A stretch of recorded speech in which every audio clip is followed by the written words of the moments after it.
മാന്യ സുഹൃത്തുക്കൾക്ക് ഇലഞ്ഞൂർ ബ്ലോഗിൻ്റെ പുതിയൊരു വീഡിയോയിലേക്ക് ഹാർദവമായ സ്വാഗതം. പ്രിയ സുഹൃത്തുക്കളെ, ഇന്ന് നമ്മൾ ഈ ചാരം അഥവാ വെണ്ണീർ നമുക്കൊക്കെ നമ്മളെല്ലാം വിവിധങ്ങളായ കൃഷികൾക്ക് ഉപയോഗിച്ചിട്ടുള്ള ഒരു വളമാണ് ചാരം. ഈ ചാരം കൊണ്ട് നമ്മുടെ കൃഷിക്ക് വളരെ ഫലഭൂയിഷ്ടമായ ഒന്ന് രണ്ട് പ്രയോഗ രീതികളാണ് ഞാൻ എൻ്റെ പ്രിയപ്പെട്ട സുഹൃത്തുക്കളുമായിട്ട് പങ്കുവെക്കുന്നത്. പ്രിയ സുഹൃത്തുക്കളെ, നമുക്കൊക്കെ വളരെ അധികം പരാതികളുള്ളതാണ്.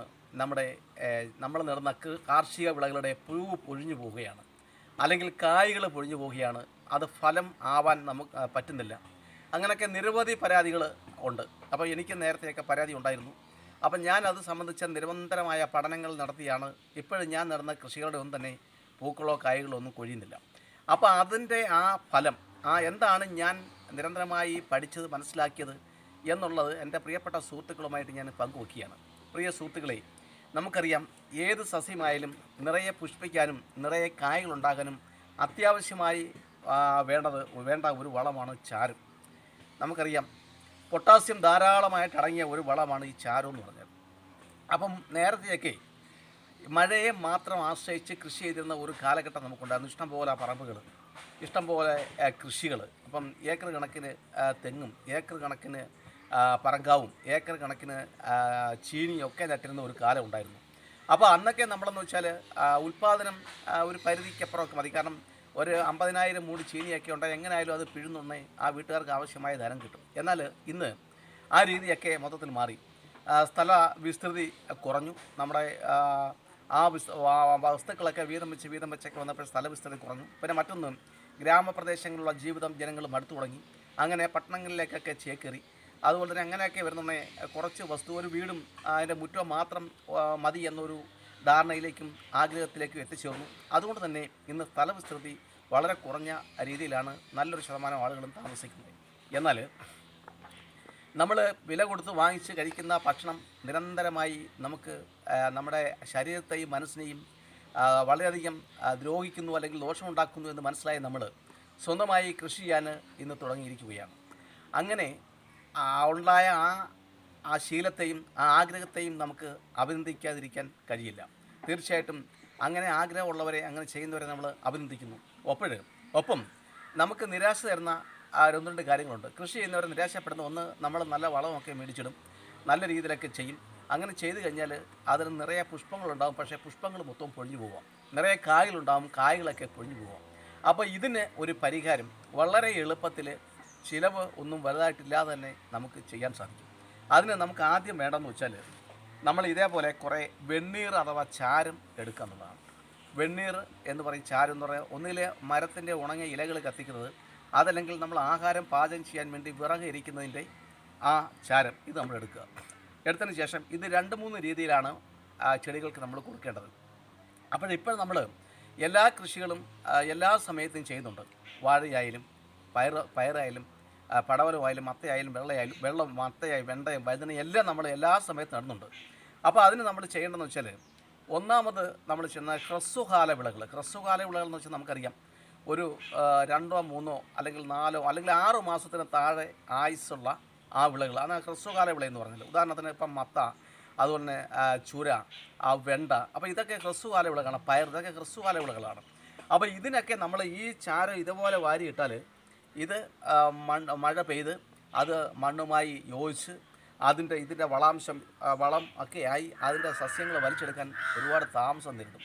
അപ്പോൾ അങ്ങനെ വരുന്നുണ്ടെങ്കിൽ ഇപ്പം നമ്മൾ ഇടുന്ന ഈ ചാരത്തിൻ്റെ വളം അടുത്ത കൃഷിക്ക് മാത്രം ഉപയോഗിക്കൂ, ഈ ചെയ്ത കൃഷിക്ക് ഉപയോഗപ്പെടുത്തില്ല. അപ്പോഴും ഈ കൃഷികളുടെ ഫലങ്ങൾ നമുക്ക് ലഭ്യമാകുന്നതിൽ കുഴപ്പമുണ്ടാകും, കാരണം അതെല്ലാം പൊഴിഞ്ഞു പോകും. അപ്പോൾ ഇത് പെട്ടെന്ന് ഈ സസ്യങ്ങൾ വലിച്ചെടുക്കുകയും, ഇപ്പം തന്നെ നമ്മൾ കുറച്ച് വഴുതന നട്ടു, അതിൻ്റെ പൂക്കളെല്ലാം പൊഴിഞ്ഞു പോവുക, അല്ലെങ്കിൽ കായകളെല്ലാം പൊഴിഞ്ഞു പോവുക. കുറേ മത്ത നട്ടു, അതിൻ്റെ പൂക്കളെല്ലാം പൊഴിഞ്ഞു പോവുക, കായകളെല്ലാം പൊഴിഞ്ഞു പോവുക. അതിന് വളരെ പെട്ടെന്നൊരു പരിഹാരം കാണണമെങ്കിൽ അതിനുള്ള ഒരു വഴിയാണ് ഞാനിപ്പോൾ പറഞ്ഞു തരുന്നത്. അതിന് നമ്മൾ ആദ്യമായിട്ട് ചെയ്യേണ്ടതെന്ന് വെച്ചാൽ, ഇതേപോലെ ഒരു പാത്രം, നമുക്കിഷ്ടമുള്ള ഒരു പാത്രം ഏതെങ്കിലും, അതായത് നമ്മൾ ഇതിനകത്ത് വെള്ളം ഒഴിച്ചാൽ അത് ചോർന്ന് പോകരുത്, അത്തരത്തിലൊരു പാത്രം നമ്മൾ എടുക്കുക.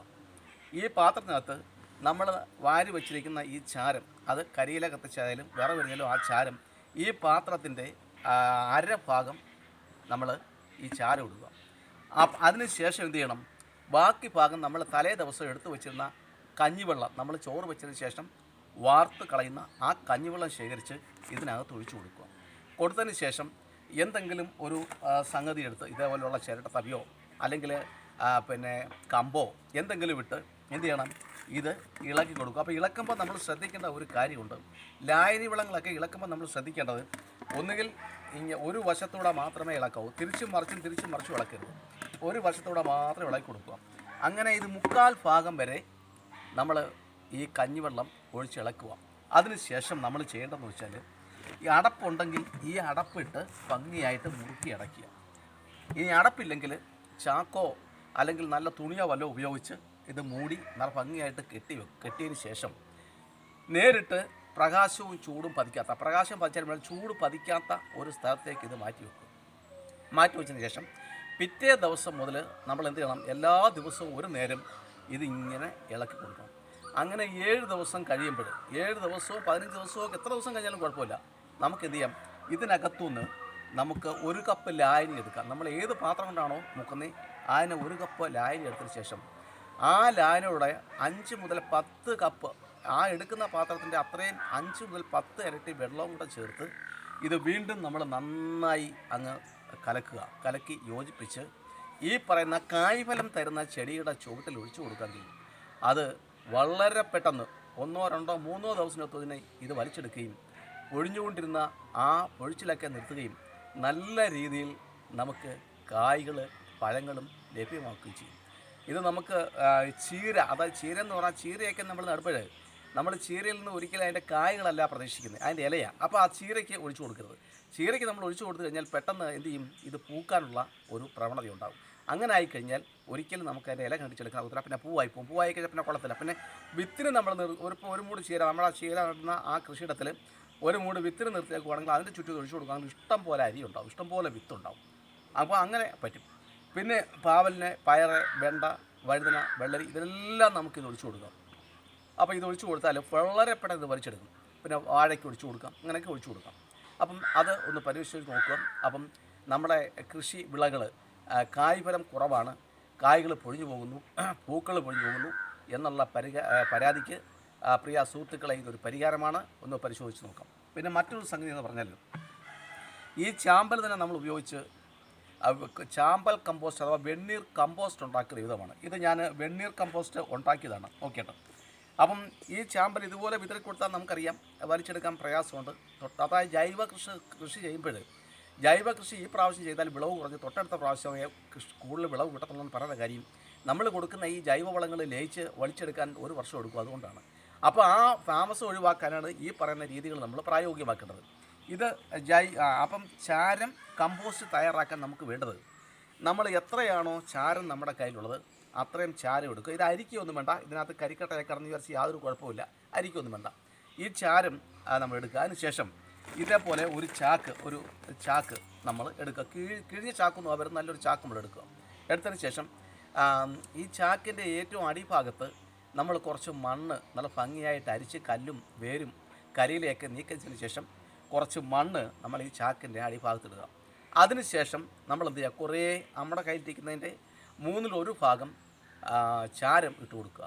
വീണ്ടും അതിൻ്റെ മേളിൽ ഒരട്ടി മണ്ണിട്ട് കൊടുക്കുക. വീണ്ടും നമ്മൾ ചാരം ഇട്ട് കൊടുക്കുക. അപ്പം നമ്മൾ ഈ ഇട്ട് കൊടുക്കുന്നതിന് മുമ്പായിട്ട് നമ്മൾ ചെയ്യേണ്ട കാര്യം എന്ന് വെച്ചാൽ, ഈ ചാരം നല്ല ഭംഗിയായിട്ട് വെള്ളത്തിൽ, സാധാരണ പച്ചവെള്ളത്തിൽ ഒന്ന് കുഴച്ചെടുക്കണം. നമ്മളിങ്ങനെ പിടിക്കുന്ന ഉരുളുന്ന പരുവമാക്കണം. കണ്ട് ഇതേപോലെ ഉരുളുന്ന പരുവമാക്കിയതിന് ശേഷം വേണം ഈ ചാക്കിനകത്ത് നമ്മൾ ഇട്ട് കൊടുക്കാൻ. അപ്പോൾ ഇങ്ങനെ പക്ഷേ മണ്ണ് നമ്മൾ നനയ്ക്കേണ്ട കാര്യമില്ല, മണ്ണ് നനയ്ക്കരുത്, ചാരം മാത്രം നമ്മൾ നനച്ച് കൊടുത്താൽ മതി. അതങ്ങനെ ചെയ്യാൻ പറ്റിയില്ലെങ്കിൽ ചെയ്യേണ്ടത്, ആദ്യം മണ്ണിടുക, അതിനുശേഷം നമ്മൾ ചാരം ഇടുക, അതിനുശേഷം മണ്ണിടുക, ആ മണ്ണിൻ്റെ മുകളിൽ നമ്മൾ വെള്ളം ഒഴിച്ചു കൊടുക്കുക, വീണ്ടും ചാരം ഇടുക, മണ്ണിടുക, വീണ്ടും വെള്ളം ഒഴിച്ചു കൊടുക്കുക. അങ്ങനെ ചെയ്താലും മതി. അങ്ങനെ രണ്ടും ഒരേപോലുള്ള പ്രവർത്തനമാണ് നടക്കുന്നത്. അതിനുശേഷം ഏറ്റവും മുകളിൽ നമ്മൾ മണ്ണിട്ട് കൊടുക്കുക. കൊടുത്തതിന് ശേഷം ഈ ചാക്ക് നല്ല ഭംഗിയായിട്ട് കുളിച്ച് നല്ല ചരടിട്ട് മുറുക്കി കെട്ടി വെക്കുക. മുറുക്കി കെട്ടിയതിന് ശേഷം നമ്മൾ ആ മേൽഭാഗം അടിയിൽ വരത്തക്ക രീതിയിൽ ഇത് എടുത്ത് തണലുള്ള, ഒട്ടും സൂര്യപ്രകാശം ഏൽക്കാത്ത രീതിയിൽ ഒരു സ്ഥലത്ത് നമ്മൾ വെക്കുക. പിന്നെ ഒന്നും ചെയ്യണ്ട, പിന്നെ നമ്മൾ യാതൊരു സംഗതിയും ചെയ്യണ്ട. അങ്ങനെ ഒരു 3 മാസം നമ്മൾ കഴിയുന്നുണ്ടെങ്കിൽ ഈ ചാക്ക് അഴിച്ചിട്ട് അതെല്ലാം കൂടെ നല്ല ഭംഗിയായിട്ടൊന്ന് കൂട്ടി ഇളക്കുന്നുണ്ടേ ഇതേപോലെ ഒന്നാം തരം ഫലഭൂയിഷ്ടമായ വളം നമുക്ക് കിട്ടും. ഇത് പ്രധാനമായിട്ടും വളരെ പെട്ടെന്ന് സസ്യങ്ങൾ വലിച്ചെടുക്കും. നമ്മൾ നടുന്ന സമയത്ത്, ഉദാഹരണത്തിന് പയറും വെണ്ടയും പാവലും പടവലും ഒക്കെ നടുന്ന സമയത്ത് ഇത് അല്പം ഇട്ട് നട്ട് കൊടുക്കുകയാണെങ്കിൽ വളരെ പെട്ടെന്ന് ഇതിന് കായ്ഫലം ലഭിക്കും. അതുപോലെ തന്നെ കപ്പ, കപ്പ അഥവാ മരച്ചീനി, ഇതിനൊക്കെ മൂന്നാമത്തെ വളമായിട്ട് ഇതും എല്ലുപൊടിയും കൂടെ കൂട്ടി ഇളക്കി കൊടുക്കുകയാണെങ്കിൽ വലിയ തൂക്കമുള്ള സ്വാദിഷ്ടമായ കപ്പ പറിച്ചെടുക്കാൻ നമുക്ക് സാധിക്കും. അപ്പം പ്രിയപ്പെട്ട സുഹൃത്തുക്കളെ, ഇത് നിങ്ങളും ഓർത്തിരിക്കണം. അത് വീട്ടമ്മമാർക്കായാലും അടുക്കളത്തോട്ടം നിർമ്മിക്കുന്നവരായിരിക്കും, കൃഷിയുള്ളവർക്കും എല്ലാം ഇത് ചെയ്യും. പിന്നെ മറ്റൊരു സംഗതി ഉള്ളത്, നമ്മൾ ഈ ചാമ്പൽ ഇതേപോലെ തന്നെ നമ്മൾ എന്ത് ചെയ്യുക, അരിച്ചെടുക്കുക. അതായത് നമ്മൾ എന്തെങ്കിലും അരിപ്പ് ഉപയോഗിച്ച് അരിച്ച് ഇതിൻ്റെ കരികളൊക്കെ അങ്ങ് നീക്കുന്നതിന് ശേഷം ഈ ചാമ്പൽ നമ്മൾ എല്ലാ 2-3 ദിവസം കൂടുന്നുണ്ടെ പാവലിൻ്റെയും പയറിൻ്റെയും വെണ്ടയുടെയും ഒക്കെ ഇലകളിൽ ചെറുതായിട്ടൊന്ന് വിതറി കൊടുക്കുകയാണെങ്കിൽ അതെന്ത് ചെയ്യും, നമ്മൾ ഒഴിച്ചു കൊടുക്കുന്ന വെള്ളവുമായിട്ടൊക്കെ യോജിച്ച് എല്ലാ 2 ദിവസം കൂടുമ്പോൾ ചെയ്യണം. അതും പ്രയോജനം ചെയ്യും. ഇതിലൊക്കെ വിശേഷപ്പെട്ടതാണ് ഞാൻ ആദ്യം പറഞ്ഞത്. അതിൻ്റെ രണ്ടാമത് പറഞ്ഞത്, പിന്നെ ഒക്കത്തില്ലെങ്കിൽ മാത്രമേ മൂന്നാമത് പറയൂ. അപ്പോൾ പ്രിയ സുഹൃത്തുക്കളെ, നമ്മൾ ഈ ചാരം നമുക്ക് നല്ല രീതിയിൽ നമ്മുടെ കൃഷികളെ കായ്ഫലം തരാൻ സഹായിക്കുന്ന ഒരു ഘടകമാണ്. നമ്മൾ ഈ വലിയ വില കൊടുത്ത് വളമൊന്നും വാങ്ങിച്ച് നടക്കണ കാര്യമില്ല. അല്പം സമയം ചിലവഴിച്ച് ഇത്തരത്തിലുള്ള കാര്യങ്ങളൊക്കെ ചെയ്യുന്നുണ്ടെങ്കിൽ നമ്മൾ തന്നെ ഒരു ശക്തിഗോപുരമായി മാറുകയാണ്, നമ്മളൊരു കരുത്തായി മാറുകയാണ്. അങ്ങനെ നമുക്ക് എത്ര സ്ഥലം കുറവാണോ ആ കുറഞ്ഞ സ്ഥലത്ത് നമുക്ക് പലതരത്തിലുള്ള കൃഷികളൊക്കെ ചെയ്ത് നമ്മൾ തന്നെ ഉണ്ടാക്കുന്ന, നമ്മുടെ തന്നെ വീട്ടിൽ നിന്നും നമുക്ക് ലഭിക്കുന്ന വളങ്ങളൊക്കെ ഉപയോഗിച്ച് നമുക്കത് സമൃദ്ധമാക്കിയെടുക്കാം. അങ്ങനെ നമ്മുടെ വീട് നന്മകളാൽ സമൃദ്ധമാക്കിയെടുക്കുവാൻ നമുക്ക് കഴിയും. പ്രിയ സുഹൃത്തുക്കളെ, ഇത്തരത്തിലുള്ള കൃഷി അറിവുകളും കൃഷി കാഴ്ചകളും ഒക്കെ ഇഷ്ടമെങ്കിൽ ഈ അറിവുകൾ ശേഖരിക്കാനും സമാന ചിന്താഗതിയുള്ളവരിലേക്കും നിങ്ങൾ എത്തിച്ചു കൊടുക്കണം. ആദ്യമായിട്ടാണ് ഞങ്ങളുടെ യൂട്യൂബ് ചാനൽ കാണുന്നെങ്കിൽ ദയവായി സബ്സ്ക്രൈബ് ചെയ്യുക, ലൈക്ക് ചെയ്യുക, ഷെയർ ചെയ്യുക. നാളിതുവരെ എനിക്ക് വേണ്ട എല്ലാ പിന്തുണകളും നൽകിക്കൊണ്ടിരിക്കുന്ന, എല്ലാ പ്രോത്സാഹനങ്ങളും നൽകിക്കൊണ്ടിരിക്കുന്ന എല്ലാ മാന്യ സുഹൃത്തുക്കൾക്കും ഞാൻ കൃത്യമായി നന്ദി അറിയിക്കുന്നു. എല്ലാവർക്കും നന്ദി, നമസ്കാരം.